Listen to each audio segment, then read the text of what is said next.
आप सभी भक्तों का मेरे YouTube चैनल राधे कृष्ण में हार्दिक स्वागत।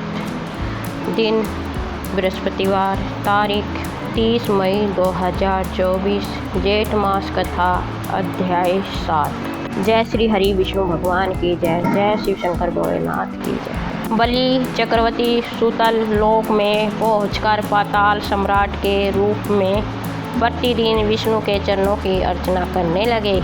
इस कारण देवताओं को स्वर्ग और इंद्र को स्वर्ग पर अधिकार फिर से प्राप्त हुआ। बलि के पाताल लोक के द्वार पर वेत्र दंडधारी विष्णु पहरा दे रहे थे।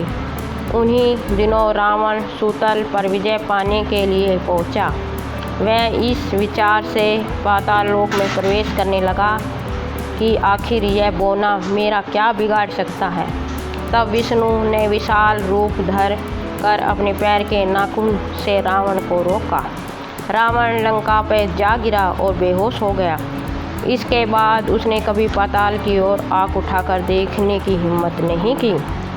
बलि चक्रवर्ती का यह नियम था कि वह जिस प्रदेश में शासन करते थे उसका निरीक्षण अदृश्य रूप में वर्ष में एक बार कम से कम अवश्य करते थे।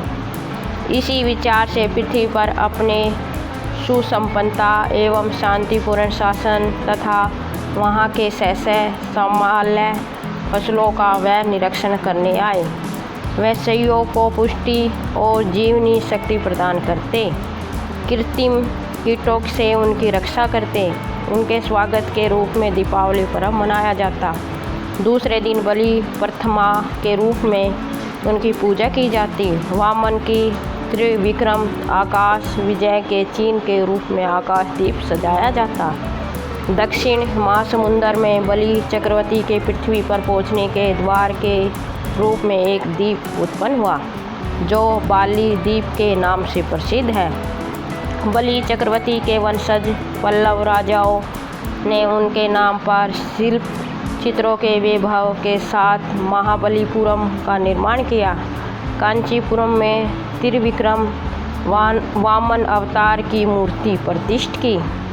बलि चक्रवर्ती के शासनकाल में जो क्षत्रिय अनुशासित थे वे बाद में विच्छृंखल हो उठे। वे जनता को अनेक प्रकार से सताने लगे। उनके अत्याचारों से जनता में असंतोष फैल गया। पीड़ित प्रजा हमेशा अपने राजा को कोसती रही। राज्य छोटे मोटे टुकड़ों में बंट गए। राजा भी परस्पर लड़ने लगे। इस कारण वह भी दुर्बल हो गए। सब जगह अराजकता फैल गई। हालात ऐसी थी कि जिसकी लाठी उसकी भैंस। उनके शासन में जनता दुखी हो उठी। उस हालात में विष्णु ने 10वें अवतार में से छठा परशुराम का अवतार धारण किया। जंगल को समूल काटने के समान 21 बार क्षत्रियों को पशु से निर्मूल किया और वह साबित किया कि जब किसी की आवश्यकता होती है उसकी पूर्ति करने के लिए वे अवतरित हुआ करते हैं। उस काल में धरती पर शासन करने वाले शासकों के सिरमौर सह से चक्रवर्ती कार्तय वीर्य अर्जुन सुदर्शन चक्र के अंश को लेकर पैदा हुए थे। किसी जमाने में विष्णु योग निद्रा में निमग्न थे। तब उनके शंख और चक्र के बीच तर्क वितर्क हुआ। इस पर चक्र बोला, सहस्त्र किरण वाले सूर्य को तराशने पर जो रज निकला उसी से विश्वकर्म से मेरा निर्माण किया। सहस्त्र कणों के साथ क्षिप्र गति से घूमते हुए मैंने ही तो असंख्य राक्षसों का संहार किया था। मुझे धारण कर विष्णु चक्रसी के नाम से विख्यात हुए। तुम तो सिर्फ ध्वनि करते हो और कुछ नहीं जानते। इस पर पंचजन्य संक्रोध में आ गया और बोला, हे चक्रपुरुष, तुम्हारा ऐसा घमंड, तुम पृथ्वी पर एक घमंडी राजा के रूप में पैदा हो जाओगे। विष्णु मुनि पुत्र बनकर लकड़ी चीरने वाली कुल्हाड़ी से तुम्हारा घमंड तोड़ देंगे। शापित चक्रपुरुष कीर्ति वीर्य अर्जुन के रूप में पैदा हुए और उन्होंने सह साम्राज्य को चतुराधिक फैलाया। वे भगवान के अवतार रूपधारी दत्तात्रेय के भक्त और शिष्य भी थे। उनके अनुग्रह से कार्तवीर्य अर्जुन ने अणिमा आदि सिद्धियाँ और अनेक शक्तियाँ प्राप्त की। ज़रूरत के वक्त असंख्य आयुधों के साथ उसको 1000 हाथ प्राप्त हो जाते थे। यूँ सूत महर्षि ने समझाया।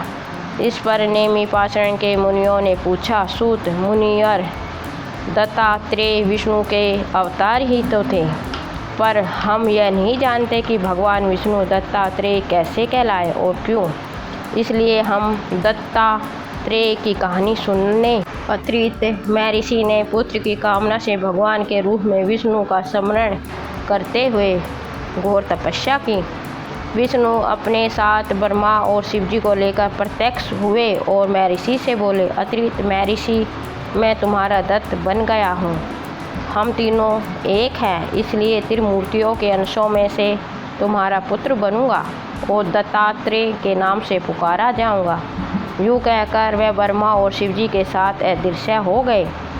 उसी समय नारद त्रिमूर्तियों की पत्नी होने का गर्व करने वाले लक्ष्मी, सरस्वती और पार्वती के पास पहुँचे और उन्हें अति महामुनि की पत्नी अनसुया के तीत्य की महिमा को असाधारण बताकर प्रमाणित किया। अनुसैया ने त्रिमूर्तियों की पत्नियों के लिए अनेक कार्य किए थे। अनुसैया ने गंगा को सताने वाली पाप पिशाचिनी को निर्मूल किया। नारद से प्राप्त लोहे के चने को पकाकर दे दिया। सूर्योदय को रोकने वाली सुमति को मनाकर सूर्योदय के होने से मरने वाले उनके पति को अनुसैया ने पुण्य जीवाया। इस पर त्रिदेवियों के मन में अनुसैया के प्रति ईर्ष्या पैदा हो गई। उन देवियों ने अनुसैया के पतिव्रता को बिगाड़ने के लिए अपने पतियों को उसके पास भेजा। ब्रह्मा, विष्णु और महेश्वर यतियों के वेश धार कर अत्रि के आश्रम में पहुँचे और भवती भिक्षाम देहिम कहते हुए द्वार पर खड़े हो गए। उस समय तक अत्रि महामुनि अपनी तपस्या समाप्त कर आश्रम को लौटे न थे। वह अतिथि सत्कार की जिम्मेदारी अनुसैया पर छोड़कर गए थे। अनुसैया ने त्रिमूर्तियों का उचित रूप से स्वागत करके उन्हें खाने के लिए निमंत्रित किया। उस समय कपटयति एक स्वर में बोले, हे साध्वी, हमारा एक नियम है, तुम नग्न होकर परोसोगी तभी जाकर हम भोजन करेंगे। अनुसैया ने, ओ ऐसी बात है यह कहते हुए उन पर जल छिड़क दिया। इस पर तीनों अतिथि 3 प्यारे शिशुओं के रूप में बदल गए। अनुसैया के हृदय में वात्सल्य भाव उमड़ पड़ा। शिशुओं को दूध भात खिलाया। त्रिमूर्ति शिशु रूप में अनुसैया की गोद में सो गए। अनुसैया तीनों को झूले में सुलाकर बोली, तीनों लोगों पर शासन करने वाली त्रिमूर्ति मेरे शिशु बन गए। मेरे भाग्य को क्या कहा जाए। ब्रह्मांड की इनका झूला है। 4 वेद उस झूले के पड़ले की जंजीरें हैं। ओमकार परमनाद ही इनके लिए लोरी है। यूँ वह मधुर कंठ से लोरी गाने लगी। उसी समय कहीं से एक सफ़ेद बैल आश्रम में पहुंचा। द्वार के सम्मुख खड़े हो सर हिलाते हुए अपने पायलों की ध्वनि की। एक विशाल गरुड़ पंख फड़फड़ाते हुए आश्रम पर फुर से उड़ने लगा। एक हंस विकसित कमल को चोंच में लिए उड़ते आकार द्वार पर उतर गया। अत्यंत प्यारे लगने वाले रंग बिरंगे पीले पूंछ हिलाते हुए घर में घुस पड़े। उनके साथ एक नाग फन फैलाकर आ पहुँचा। उसी समय महती वीणा पर नीलांबरी राग का आलाप करते नारद और उनके पीछे लक्ष्मी, सरस्वती और पार्वती आ पहुँचे। नारद अनुसैया से बोले, माता जी, आपने पतियों से संबंधित प्राणियों को आपके द्वार पर पाकर यह 3 देवियाँ यहाँ पर आ गई हैं। यह अपने पतियों के वियोग के दुख से तड़प रही है। इनके पतियों को कृपया इन्हें सौंप दीजिए। अनुसैया ने विनयपूर्वक तीनों देवियों को प्रणाम करके कहा, माताओं, उन झूलों में सोने वाले शिशु अगर आपके पति हैं तो इनको आप ले जा सकती हैं। देवियों ने चकित होकर देखा, एक समान लगने वाले तीनों शिशु गहरी निद्रा में सो रहे हैं। इस पर लक्ष्मी, सरस्वती और पार्वती संकोच करने लगी। तब नारद ने उनसे पूछा, आप क्या अपने पति को पहचान नहीं सकती?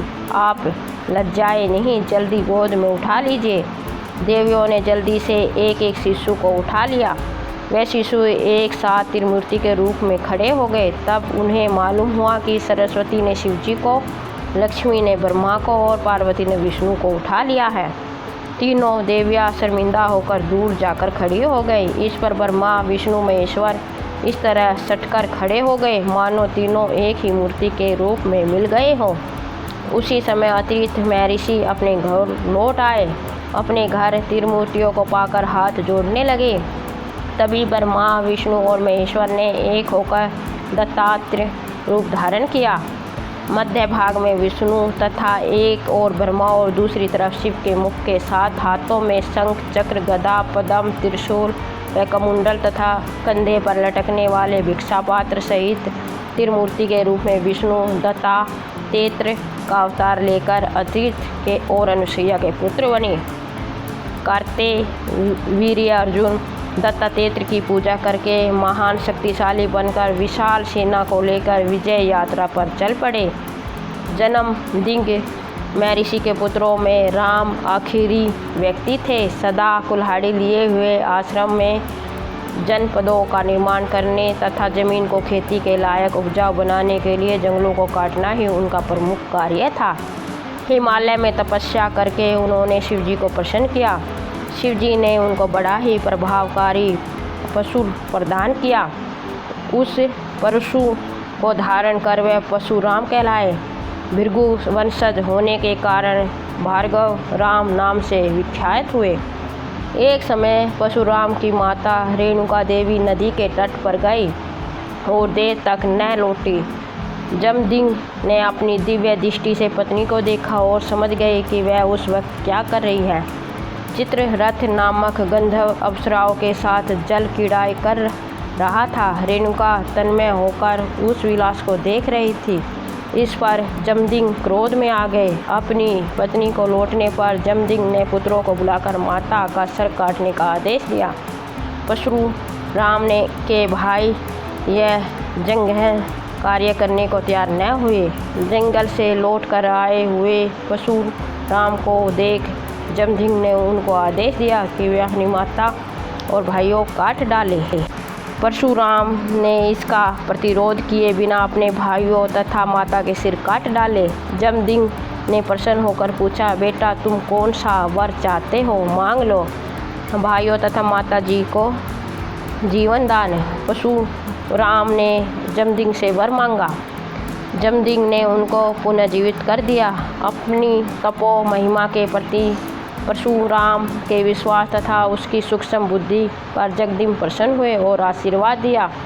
परशुराम तुम कारण जन्मधारी हो, सदा चिरंजीवी बने रहोगे। कार्तिवीर्य अर्जुन अपनी विजय यात्रा समाप्त कर अपनी राजधानी हिमसीमती नगर को लौट रहा था।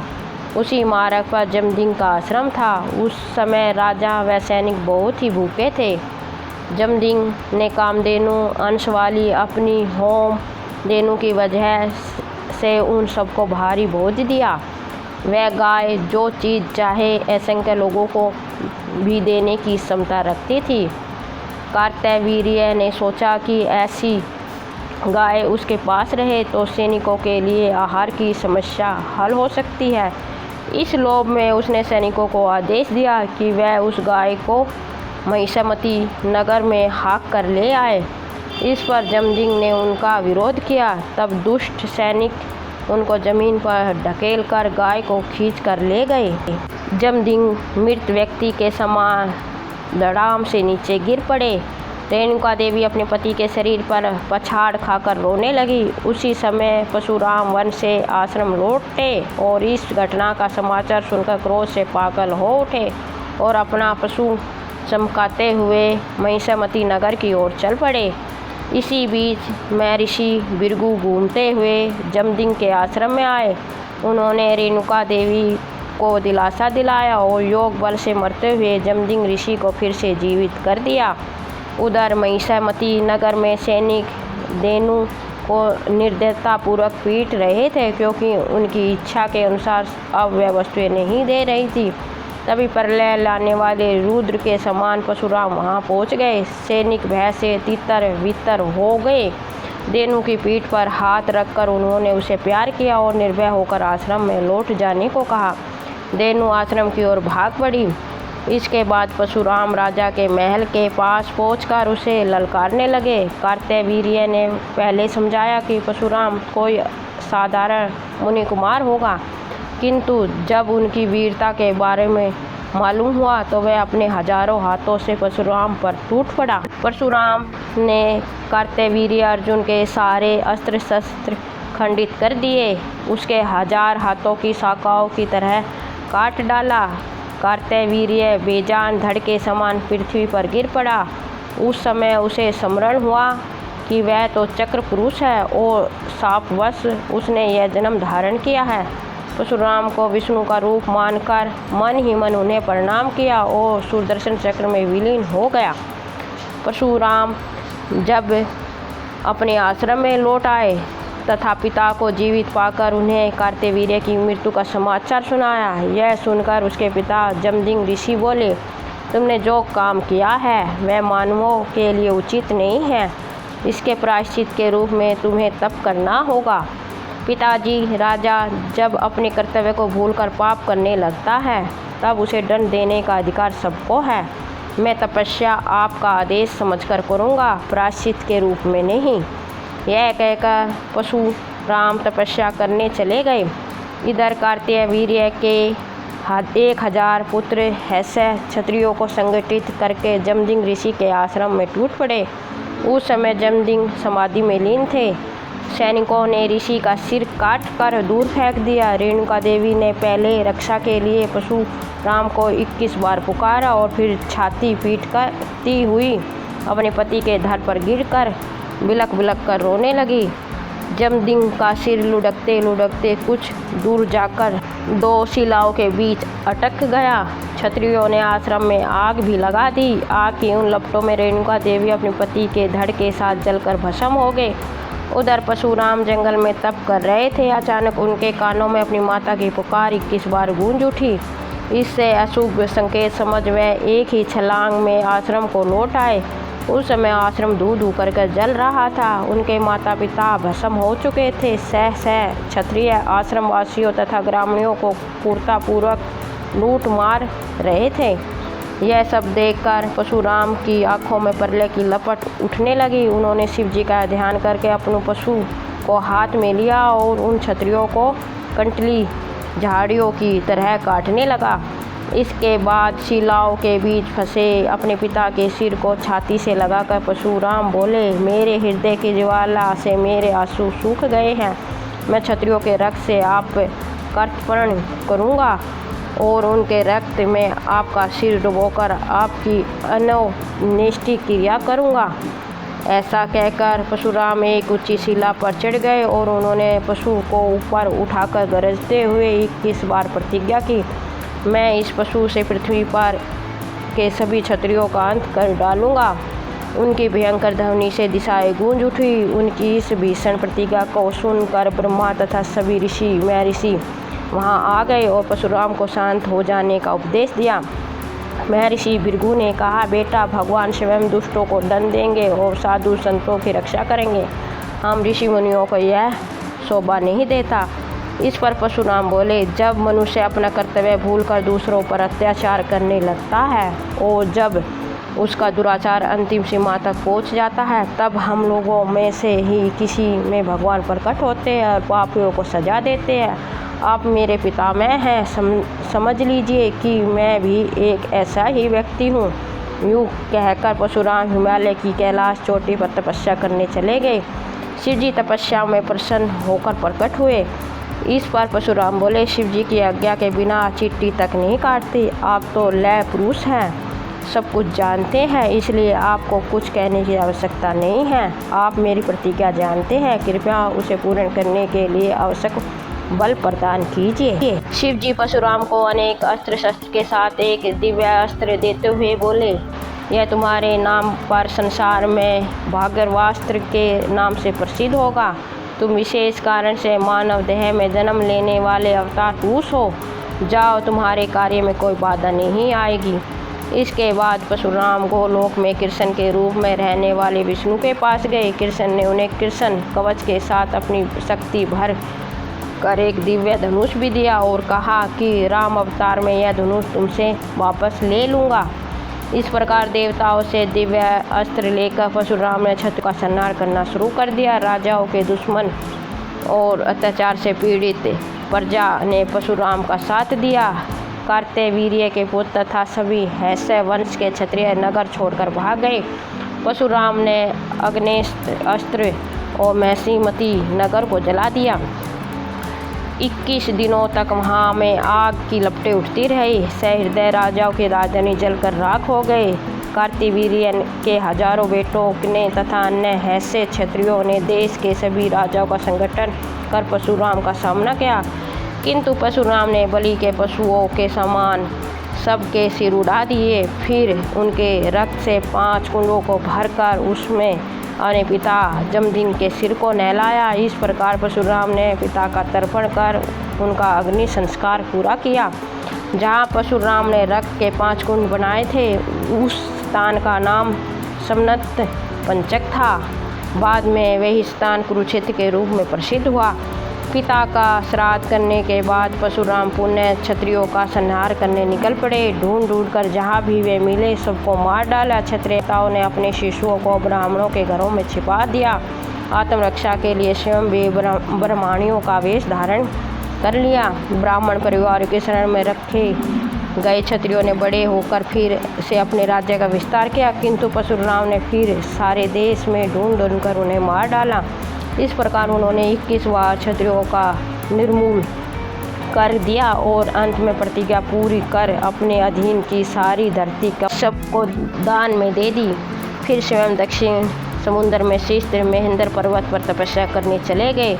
जिन क्षत्रिय बालकों को ब्राह्मण परिवारों तथा आश्रमों में छिपा दिया गया था, कश्यप ने परशुराम से प्राप्त भूमि उनमें फिर से बांट दी। इस प्रकार क्षत्रियों के राज्य पुण्य स्थापित हो गए। राजा ईसाव के वंश में राजा रघु उत्पन्न हुए। राजा रघु इतने प्राप्ति और यशस्वी हुए कि उनके नाम पर ही उनका वंश विख्यात हुआ। इसी रघुवंश में बहुत समय बाद विष्णु ने राजा दशरथ के सबसे बड़े पुत्र राम के रूप में अवतार लिया। उन्होंने मनुष्य के सामने अदृश्य जीवन का उदाहरण रखा और मनुष्य के विकास के मार्ग में रोड़ा अटकाने वाले असुरों का वध करके आदर्श राम राज्य की स्थापना की। हिरण्यकश्यप और हिरण्याक्ष को विष्णु ने नरसिंह अवतार के रूप में मार दिया। दूसरे जन्म में यह दोनों राक्षस रावण और कुंभकर्ण बनकर संसार को फिर सताने लगे। रावण ने भारी तपस्या कर ब्रह्मा से यह वरदान प्राप्त किया कि देवता, यक्ष, गंधर्व आदि कोई भी उसे मार न सके। वह मृत्यु के खतरे से निश्चित होने के कारण बहुत अहंकारी हो गया और मनुष्य पर अत्याचार करने लगा। रावण ने लंका से कुबेर को भगाकर लंका और उसके पुस्तक दोनों को अधिकार कर लिया। उन्होंने राक्षसों का संगठन कर कई अन्य लोगों को भी जीता। रावण के 10 सिर थे, इसलिए वह दशानन तथा 10 कंठ के नाम से पुकारा जाता था। एक बार अपनी 20 भुजाओं के बल पर घमंड होने के कारण इसने कैलाश पर आक्रमण कर दिया। इस पर शिव जी ने अपने पैर के अंगूठे से इसे दबा दिया। वह एक शिला के नीचे दबकर पीड़ा से करहा उठा। तब से इसका नाम रावण ही पड़ गया। रावण ने शिव जी को क्रोधित जानकर उन्हें प्रसन्न करने के लिए अपनी सभी सिर काट कर उन्हें भेंट कर दिए। तब शिव जी प्रसन्न हो गए और वह महान शिव भक्त बन गए। रावण जितना वीर और पराक्रमी था, उतना ही वह दुष्ट भी था। नारियों का अपहरण कर उन्हें बंदी बनाना उसका नियम हो गया। इस पाप के कारण उसे श्राप मिला कि यदि वह किसी पर नारी के साथ बलात्कार करेगा तो उसके 10 सिर फटकर टुकड़े टुकड़े हो जाएंगे। मैं की पुत्री मंदोदरी रावण की पत्नी थी। वह अपने पति के हित की कामना से रावण को सद मार्ग पर चलने के लिए समझाती रहती। उसका भाई विभीषण भी उसे पाप कर्म से हटने का प्रयास कराता, किंतु रावण किसी की परवाह नहीं करता और दुष्टता से बाज नहीं आता। उन्हीं दिनों कृष ध्वज नामक एक राजऋषि ने वेदों के पाठ द्वारा एक पुत्री को प्राप्त किया। इसका नाम वेदवती था। वह विष्णु को अपने पति के रूप में पाना चाहती थी। इसके लिए उसने घोर तपस्या की। रावण उसे प्राप्त करना चाहता था, इसलिए उसने वेदवती से कहा, मैं विष्णु से भी महान हूँ, इसलिए पति के रूप में मेरा वरण कर मेरे साथ लंका चल। वेदवती ने इस प्रकार रावण का अपमान किया। रावण ने उसका जूड़ा पकड़कर घसीटते हुए अपने साथ ले जाना चाहा। वेदवती ने क्रोधित हो रावण को श्राप दे दिया, अरे दुष्ट, तूने मेरे शरीर को स्पर्श कर अपवित्र कर दिया है, इसलिए इस देह को तो अब मैं त्याग दूंगी, परंतु याद रख, मैं अगले जन्म में लंका में ही जन्म लेकर तुम्हारे नाश का कारण बनूंगी। भगवान विष्णु राम के रूप में मेरा वरण करेंगे। इतना कहकर वेदवती योग बल से अग्नि प्रज्वलित कर उसमें जलकर भस्म हो गई। राक्षसों का अत्याचार समय के साथ बढ़ता गया। उनके पाप से पृथ्वी त्राही त्राही कर उठी। संसार के कल्याण के लिए विष्णु के अवतार का समय निकट आ गया, इसलिए विष्णु ने मनुष्य के रूप में और देवताओं ने बानरों के रूप में जन्म लिया। जय श्री हरि विष्णु भगवान की जय। आपको मेरा वीडियो कैसा लगा कमेंट बॉक्स में अवश्य बताएं। मेरे वीडियो को लाइक, शेयर और चैनल को सब्सक्राइब करें और बेल आइकन को दबाना न भूलें, जिससे आने वाली नई वीडियो का नोटिफिकेशन आपको मिल सके। जय श्री हरि विष्णु भगवान की जय। जय लक्ष्मी नारायण भगवान की जय। जय शिव शंकर भोलेनाथ की जय।